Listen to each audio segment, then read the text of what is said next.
ரியாக்டில் component எப்படி create பண்ணலாம்? SRC அப்படின்ற ஒரு ஃபோல்டர் இருக்கு இல்லையா, இதில் ரைட் கிளிக் பண்ணி நியூ ஃபோல்டர் அப்படின்னு ஒன்று கிரியேட் பண்ணிக்கிறேன். அதுக்குள்ள காம்போனன்ட்ஸ் அப்படின்னு சொல்லிட்டு நம்ம ஒன்று வச்சுக்கலாம். ஓகே, இப்போ இதுக்குள்ள தான் நம்ம எல்லா காம்போனண்ட்டையும் வந்து ஸ்டோர் பண்ணிக்க போகிறோம். ஸோ இதை ரைட் கிளிக் பண்ணி நியூ ஃபைல் அப்படின்னு கொடுத்து, ஃபார் எக்ஸாம்பிள் இப்போ சாம்பிள் அப்படின்னு சொல்லிட்டு ஒன்று கிரியேட் பண்ணுறேன். காம்போனன்ட் கிரியேட் பண்ணும்போது ஒரு விஷயம் மட்டும் ஞாபகம் வச்சுக்கணும். முதல் கேரக்டர் எப்பவுமே வந்து கேபிட்டல் லெட்டரில் தான் இருக்கும். சாம்பிள் டாட் JSX அப்படின்னு சொல்லி கிரியேட் பண்ணிக்கிறேன். இது வந்து ரியாக்ட் அப்படின்றதுனால JSX அப்படின்னு சொல்லிட்டு நம்ம ஸ்டோர் பண்ணிக்கிறோம். ஒரு காம்போனன்ட் கிரியேட் பண்ண உடனே அதில் எப்படி நம்ம கண்டென்ட்லாம் எழுதலாம் அப்படின்னா, ஜாவா ஸ்கிரிப்டில் ஃபங்க்ஷன் அப்படின்னு ஒன்று படிச்சிருப்பீங்க. அதில் இருக்கிற மாதிரியே தான் இருக்கும். ஃபங்க்ஷன் அப்படின்னு ஒரு கீவேர்டு கொடுக்க போகிறோம். அந்த ஃபங்க்ஷனுக்கு ஒரு பேர் வைக்க போகிறோம். ஃபார் எக்ஸாம்பிள் சும்மா இந்த இடத்துல என்ன ஃபைல் வச்சுருக்கோமோ அதே நேமை யூஸ் பண்ணிக்கலாம். ஸோ சாம்பிள் டாட் சாம்பிள் அப்படின்ற நேம் வச்சுக்கிறேன். வச்சுட்டு ஒரு open bracket and closing curly brackets கொடுத்துக்கிறேன். இதுக்குள்ளே நம்ம ஃபங்க்ஷன் ரிட்டர்ன் பண்ணுவோம் இல்லையா, அதே போல் ரிட்டர்ன் ஸ்டேட்மெண்ட்ஸ் எடுத்துக்கிறேன்.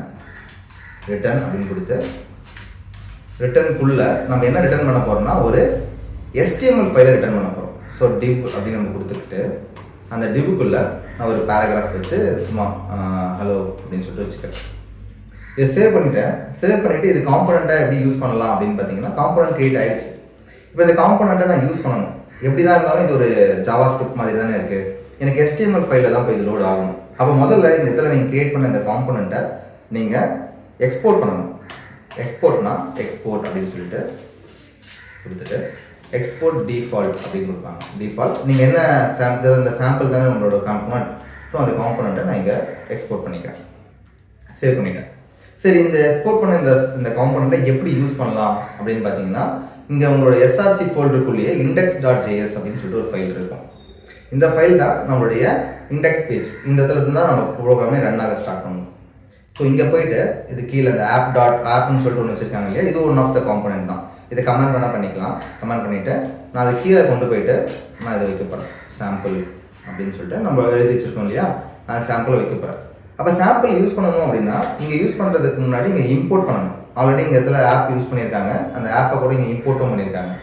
அதே போல் நம்மளும் போய் நம்மளோட இது வந்து இம்போர்ட் பண்ணிக்கலாம். இம்போர்ட் அப்படின்னு கொடுத்துட்டு நம்மளோட ஃபைல் நேம் வந்து சாம்பிள் ஃப்ரம் அப்படின்னு கொடுத்துட்டு சிங்கிள் கோட்ஸ்குள்ளே /காம்போனண்ட்டுக்குள்ளே /சாம்பிள் அப்படின்னு சொல்லி வச்சுக்கிட்டேன். இப்போ இங்கே எப்படி யூஸ் பண்ணலாம் அப்படின்னா இதுக்குள்ளே சாம்பிள் அப்படின்னு கொடுத்துட்டு இம்போர்ட் ஆகிருக்கும்.